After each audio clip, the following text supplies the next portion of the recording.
Good afternoon, class. So I am Macy Pilapin. And I am Hermede Ferio. And we are your teachers for today's discussion. So, class, before we start, can you pick up all the trash that you can see inside the classroom and put it in the trash bin? Okay, cool. Ayan. So, thank you. So, you may now take your seat. So, how was your weekend, class? It's hot. Yeah, it's really hot right now because of the climate change. It's good to know that you're fine despite of the changing weather. So, before we start again, so please, can I check your attendance? So, Present. Is anyone absent today? Yes. Who are the absents for today's discussion? Mary Joy. Who else aside from Mary Joy Apigo?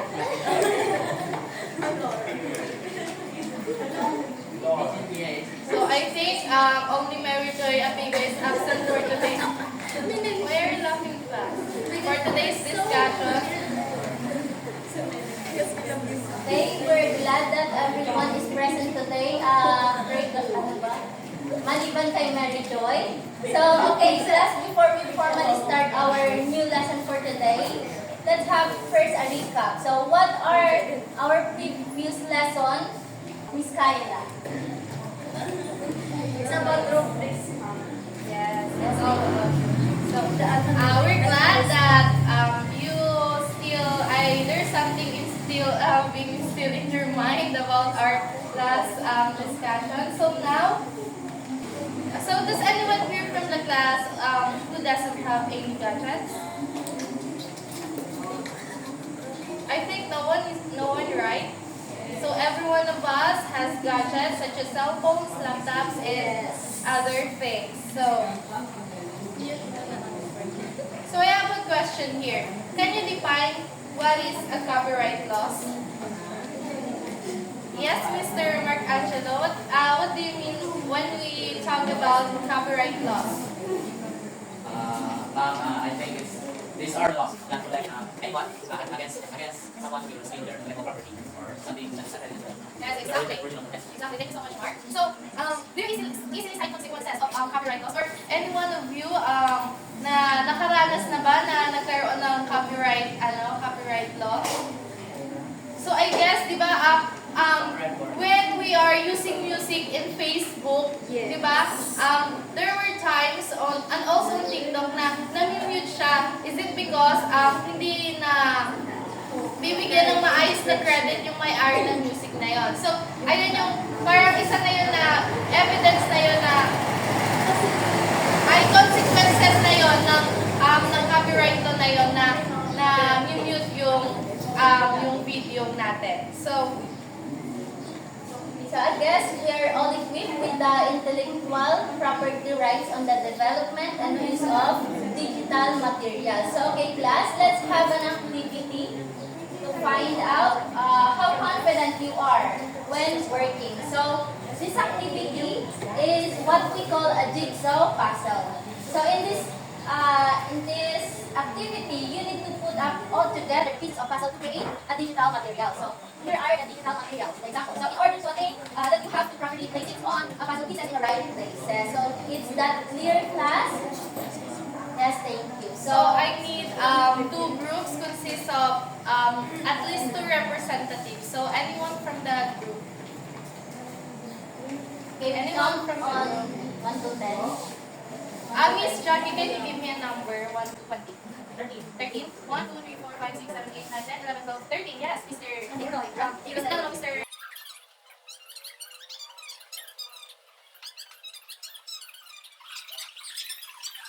Please come forward. Guys, we need class participation here.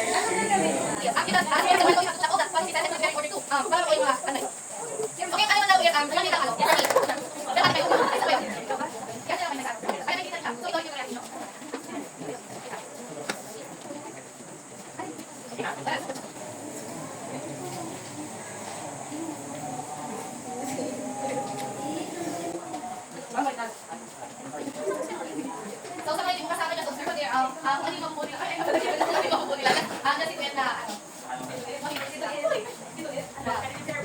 We have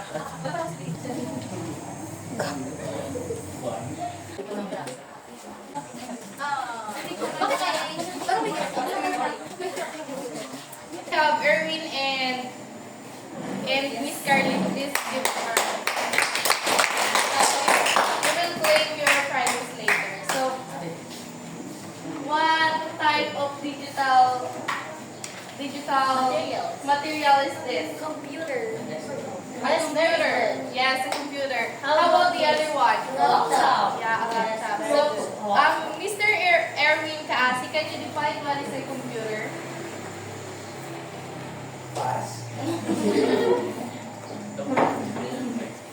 Computer is an electronic device used by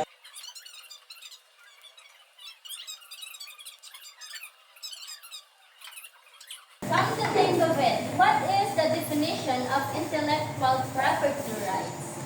Anyone can read what is an intellectual property according to World Intellectual Property Organization or WIPO. Yes, Miss. Yes, Miss. Miss Jasmine, can you read what is an intellectual property?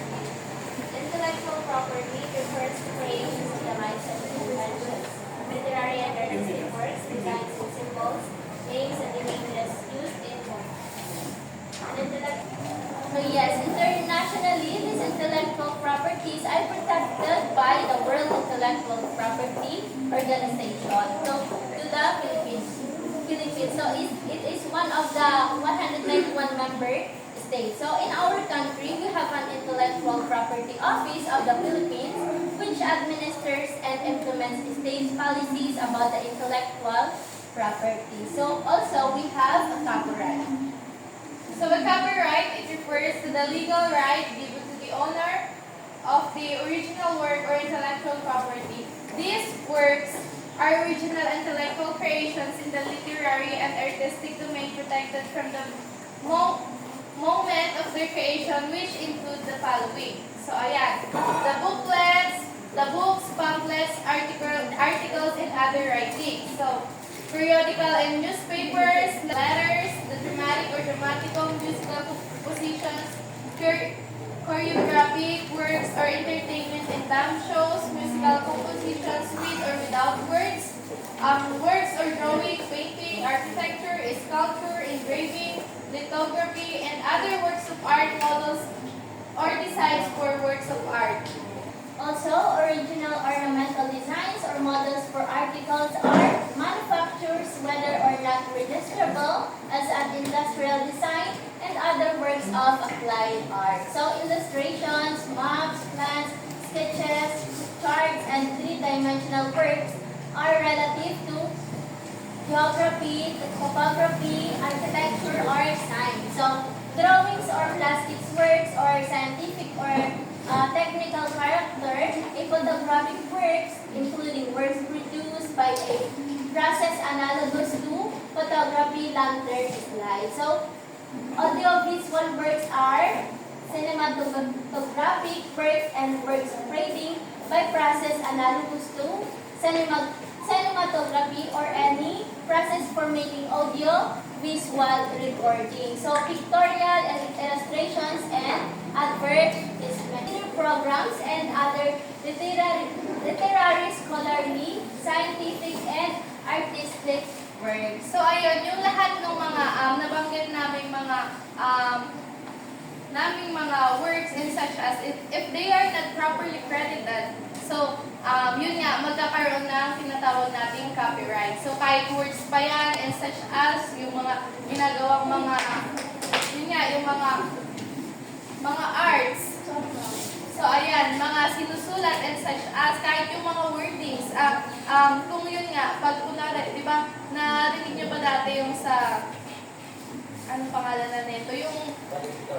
Yung valedictorian, yes, that's one of the example wherein yung lamang, and the other one, yun nga, kinapi niya yung mga wordings niya. So yun nga, copyright na yung tawag doon. So next. Now that copy and paste are very accessible commands in our computer toolbars, we should try not to violate copyright laws. Otherwise, we could be accused of copyright copyright infringement.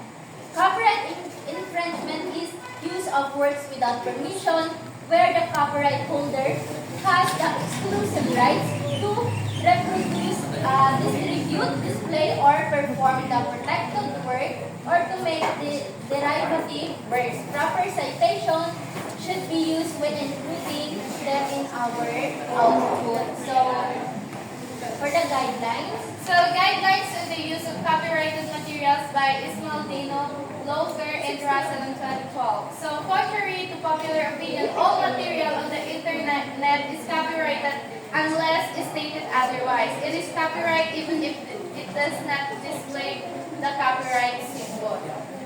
so an email is an original work fixed in a tangible medium of expression that is covered by copyright. Hence, it is recommended that you should not forward any email without permission in consideration of both the Copyright and Privacy Act.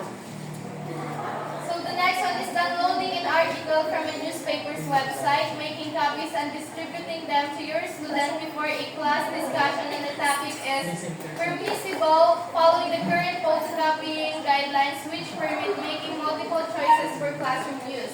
Where such articles cannot be copied legally for class distribution, adapted from Becker in 2003.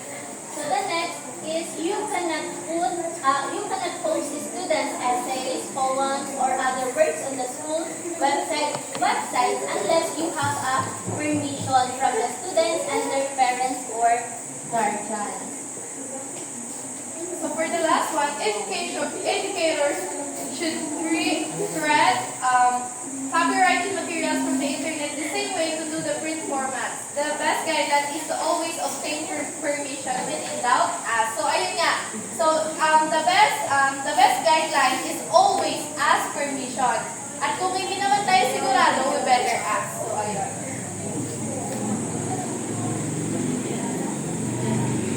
So in the field, determine at least 3 popular cases of copyright infringement in the Philippines. So, in research, copyright infringement is punishable by law using the available resource materials or interviewing a knowledgeable person such as the lawyer. Research the penalties for violations of the copyright law. So, ayun yung pagkakaiba ng in the field and in research. So again, what are those guidelines that we have discussed? Give me an example in those guidelines, Mr. Erwin. Contrary to popular opinion, all materials on the internet is Copyrighted unless stated otherwise. If it is copyrighted, even if it does not display the copyright. Another one, who can give at this one? Miss Farid. Educators should treat copyrighted materials from the internet the same way they can print formats. The best guidelines is always obtain permission. Yes, okay. Thank you for stating the guidelines of copyrighted laws. Next. Yes, we trust you gain valuable insights today. So we hope our lesson has not only improved your skills but also expanded your understanding of intellectual property rights in the development and use of the digital. So we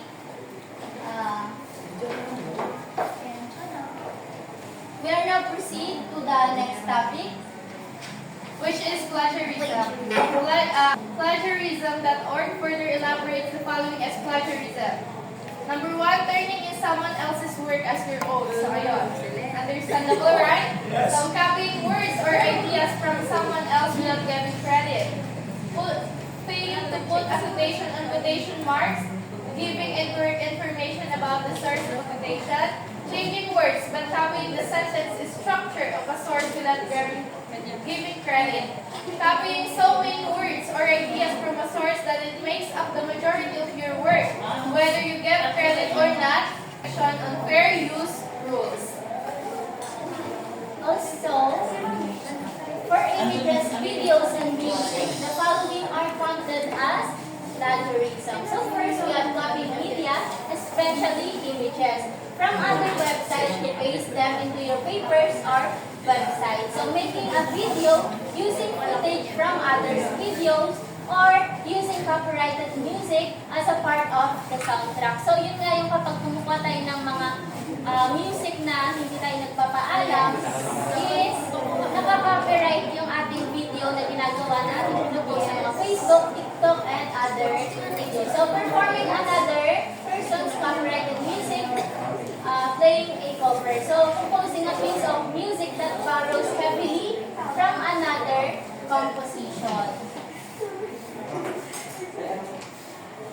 So plagiarism refers to copying the work and claiming it as one's ideas or without proper attribution will copyright